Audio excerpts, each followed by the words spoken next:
everyone, welcome back to my channel. Do you have hair loss issues? I used to for the longest time. It's something that affects men and women. Men will get male pattern balding, women get hair thinning or hair falling out in clumps. So I'm here just to talk about why it happens and maybe share a few things that you guys can do. So the first thing is there are a lot of reasons why your hair might be falling out. So it could be, the biggest thing I find is hormonal imbalance. So both men and women, either too much testosterone or DHT or too much estrogen or too much prolactin. There's a lot of hormones in the body, and if they're out of balance, it's going to cause hair loss, hair thinning, even like hair breaking in both men and women. So the reason why we end up with hormonal imbalance for the most part is poor liver function. Our liver is the main organ in our body that is meant to excrete and eliminate excess hormones like estrogen and things like that.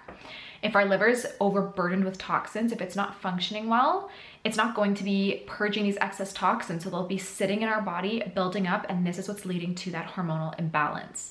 So that's one of the biggest things is poor liver function. Of course, there's other reasons why, aside from poor liver function, that you might have hormonal imbalance. There could be tumors, like a pituitary tumor, or there could be even having prostate cancer or breast cancer can also cause things like that. So, you know, cancer tumors are something to think about, but that's pretty extreme. For the most part, for the general person, it's mostly just your liver's not excreting the excess hormones. A few other things that will cause hair loss are, you know, nutrient deficiencies. It's really common for women, who, especially who are pregnant or breastfeeding, to experience this because aside from the hormonal shift, there's a lot of nutrients that they're passing on to their baby, so they're becoming deficient. Our hair requires a lot of minerals. There's a ton of minerals stored in our hair, and a lot of vitamins and essential fats as well. Our body requires these nutrients to have healthy, thick, and strong hair. So if we are deficient in these, our hair gets affected negatively, just like our bones are affected negatively if we don't have enough minerals. We can develop things like osteoporosis or arthritis. So the same thing goes for hair. You want to make sure you're having a good balance of nutrients. A couple other things that are triggers as well are things like stress. That's pretty standard, but the reason why stress is a problem is because it creates inflammation in the body, which leads to hormonal imbalance. But initially it's that inflammatory response that happens. Inflammation is huge because it's something that everybody has. If you have candida and parasites or heavy metal toxicity or chronic stress, chronic, you know, Lyme disease, anything that would cause inflammation in the body, poor diet, it can lead to hair falling out because the more inflamed we are, the more we age. And premature aging is balding, male pattern hair loss, hair falling out. It's all part of the premature aging process. So some ways that we want to reduce that premature aging is making sure we're keeping our stress levels down, keeping our body as least inflamed as possible, taking a lot of antioxidants that are going to help kind of counteract the aging process and oxidation that's happening within our cells in our body. There's a lot of other factors that would lead to hair falling out, so thyroid imbalance, but that kind of comes back to hormonal imbalance. I find that the majority of the causes of hair loss always come back to hormones and inflammation. So like I said, there's a lot more reasons why your hair might be falling out. Autoimmune disorder like alopecia could cause it, but again, that's inflammation, so it always kind of comes back to that. So a few things that I want to talk about, some things that we can do. The first thing is detoxifying the body, whether you're doing that with herbs, like a good liver, kidney, colon cleanse and taking herbs for that, or using homeopathics. The best thing to do is start by purging toxins through our primary pathways. Especially if hormonal imbalance is the issue, you want to make sure you get your liver functioning well. Homeopathics are the best way to do that, because they're the only drainers that exist to kind of drain the body and the liver so that it can function well and rebuild it up. But you can also use herbs if you cannot access homeopathics, and you'll still get some good benefits. So something that I really like to do is a good liver cleanse. Again, if you can use homeopathics, I recommend getting hold of either a practitioner to help you or homeopathics to drain the liver. But in the meantime, I really like the Renew Life liver detox. You can do phase 1 and phase 2, and this will help to just kind of get toxins out of the body as much as possible. And this is going to help over time rebuild and restructure the liver so that it can actually purge excess toxins. So Renew Life Liver Cleanse is something that you could consider doing. Aside from that, you want to do some sort of good kidney cleanse as well. There are hundreds out there on the market. A couple things that I like is some sort of, I like the renal, I honestly don't remember the name, but it's from St. Francis Herb Farm. It's some sort of renal tincture. I'll try to leave a link in the description box below for that one. But if you can't get your hands on that St. Francis Herb renal tincture, you want to find any sort of kidney cleanse. There's, like I said, lots out there. Just go on Amazon. And you want to get something with dandelion root and yarrow and yam root. So there's a lot of things out there, but I will leave my 2 favorites in the description box below, and that can just get you started on some sort of liver kidney protocol. It's not going to do the same thing as homeopathics, because homeopathic strain, whereas liver and kidneys detoxify, 2 totally different things, but it's still getting you in the right direction. So I recommend doing that if you can't get homeopathics for drainage.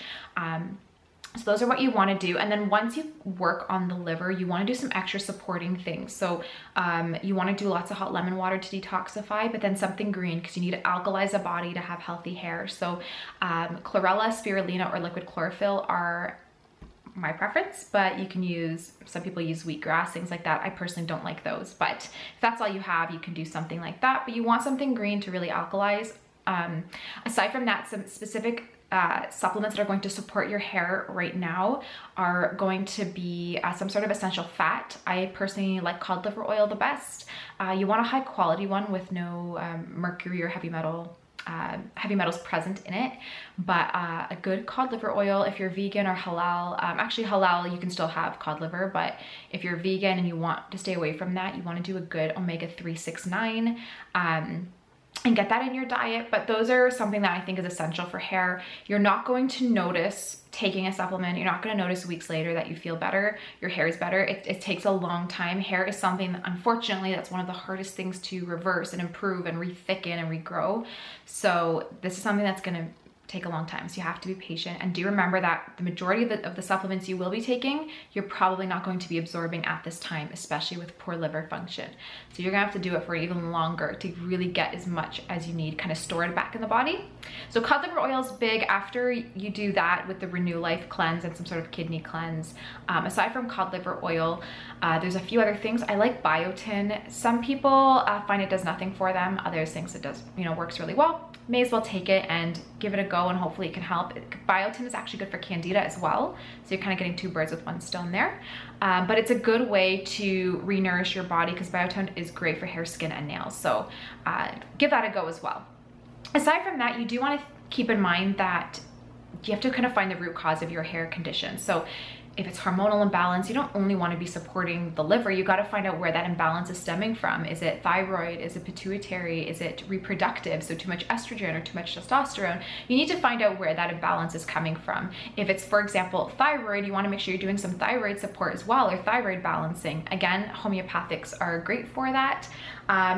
2 homeopathics that work well, they don't really get to the root cause, but they work at the thyroid level to just kind of balance it temporarily until you get to the root cause. 2 that I like, and I'll link them in the description as well, are HPO Gen. It's a phytogen that's great to kind of rebalance if you have hypothyroid, or HTHY from Genestra is a good homeopathic organotherapy that it's not vegan or halal, but it's great because I like that one better. It works really well because it works to rebuild and rebalance the thyroid gland. So that's something you can do if it's thyroid. If it's pituitary, you need to do something to support your pituitary gland. There's so many supplements, I can't go through everything in one video, but I'm hoping that the point of this video is going to help you narrow and find your root cause, or where your symptoms are stemming from. If you have no idea if it's thyroid or pituitary or reproductive, you can get tests. You can go to the doctor or a naturopath and say, I would like some sort of hormonal test to determine where my hormonal imbalances are coming from, and explain the situation, why you think you have hormonal imbalance, and they will test all of your levels of hormones for you. And that might be a good way to kind of narrow things down and then go from there. But thyroid seems to be, like, for the most part, something that's at a balance for most people, or it could just be like too much estrogen. If it's too much estrogen, that's probably just coming from plastic bottles, drinking water, and like candida in the body. So that's pretty basic to rebalance. So just to quickly recap, because I'm kind of pausing as we go through, you want to do like the Renew Life liver cleanse if possible, get some sort of kidney support in there. Definitely an omega-3 or cod liver oil and something green like a chlorella or chlorophyll. Aside from this, and biotin if you can. Aside from this, you want to look towards minerals. I highly recommend getting some trace minerals in. I personally like using tissue salts.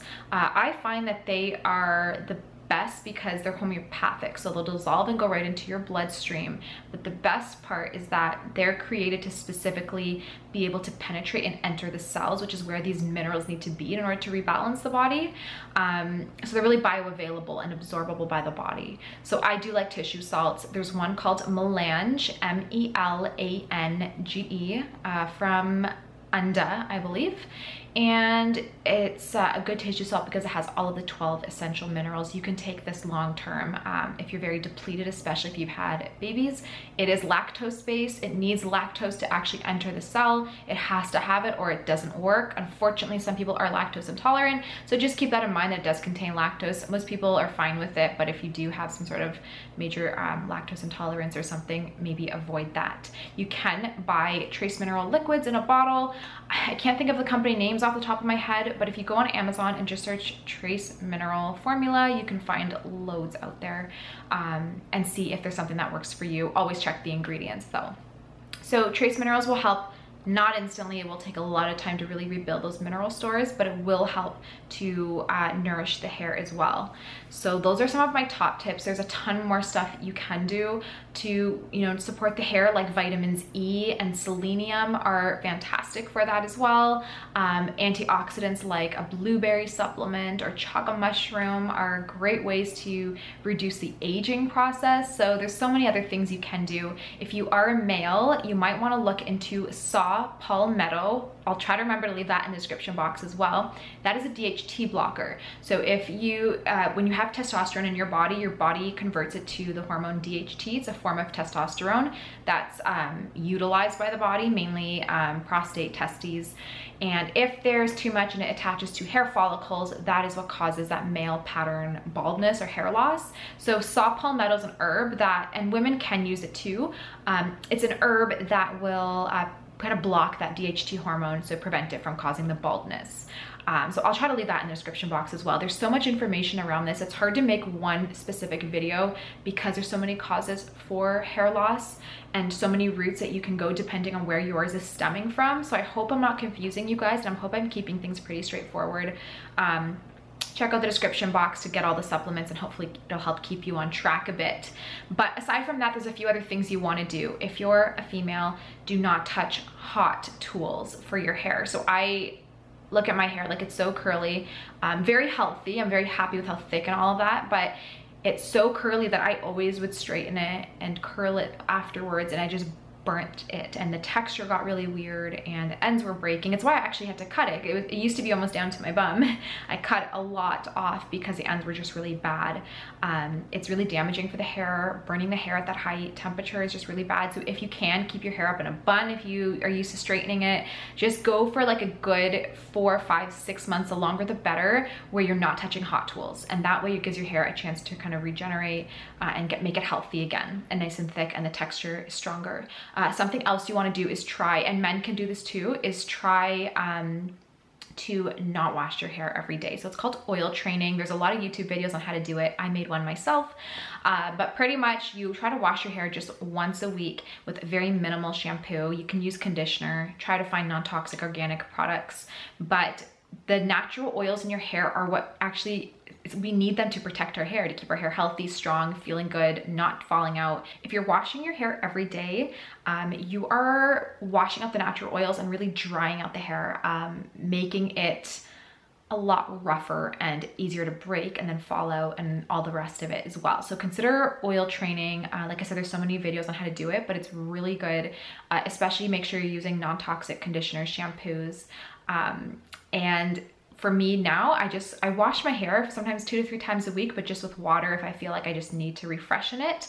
But once a week only is when I use shampoo, and I never ever take shampoo past here. So it goes like around my sweat line. If I work out and I'm sweating, then I'll wash the hair back there on the top, but I never ever bring shampoo down to my roots or to my ends. People's ends don't really get dirty usually, and that way you're keeping the ends dry because that's where the hair is breaking. So I will only shampoo, you know, around my scalp, and then I will condition it, and I only shampoo it once every single week. My hair is now super dry, whereas before it was used to be super greasy. And the reason why it's dry now is because my hair, your scalp doesn't produce as much oil if you're not washing it out. So it actually really regulates the oil production. You can go much longer without washing your hair. So those are some tips. The next thing that I do recommend doing is some coconut oil or jojoba oil hair masks. So if you're gonna wash your hair the next day, put your hair up in a bun. If you're a man, you can still do this. Get jojoba oil or organic coconut oil and really massage it into the hair and into the scalp. So this is going to keep the hair healthy and luscious, and just prevent any more drying out. It'll also keep the scalp very dry or very moist as well. So if you do have something like psoriasis, for example, where you have a dry scalp and hair is coming out because of that, this will help with that as well. This is not going to prevent hair falling out, but it will help to protect the hair and keep it strong and healthy, at least the hair that you do have still. So those are a few of my important tips. That's pretty much all I have for you guys. At the end of the day, hair loss is usually hormonal imbalance, but there also are nutrient deficiencies and other things that play a factor, including inflammation and stress and premature aging. So work on the hormonal level by supporting the liver and trying to find out where your hormonal imbalance is and supporting that organ system. Again, whether it's thyroid or pituitary or reproductive, find where your hormonal imbalance is coming from and then fix that. But in the meantime, you also want to make sure you're keeping your inflammation down and with a diet, and you want to get you know, the oxidation that's happening in the body down by taking a lot of antioxidants. So for diet, as alkaline as you possibly can. Avoid any acidic foods like pork and cane sugar and refined and fried foods, and stick to whole grains, leafy green vegetables, fresh fruit, lots of healthy fats, and soluble fiber like chia, flax, and hemp. Those are what are going to help nourish your hair. And take a digestive enzyme with these meals to make sure you're actually breaking them down and absorbing the nutrients from them. And this is going to help over time really nourish your hair. So I really hope you guys enjoy these tips. I know the video is really all over the place, but I'm just trying to give you a picture as to how complicated it can get with nutrient deficiencies. You can do a hair mineral analysis done and find out the exact minerals you're deficient in, and that could really help as well. So maybe look into that and see where your mineral deficiencies are. You can do that online. You just submit some strands of hair, and they email or mail you back your results. So that's all I have for this video. If you have any questions, you're confused about anything, please leave them in the comments down below. Thank you guys so much for watching. Make sure you follow me on Instagram at Marla's Healthy Life for loads of amazing tips, recipes, candida friendly stuff. It's all the good stuff right there. So I hope you guys follow me there. Thank you so much for watching, and we'll chat soon. Bye.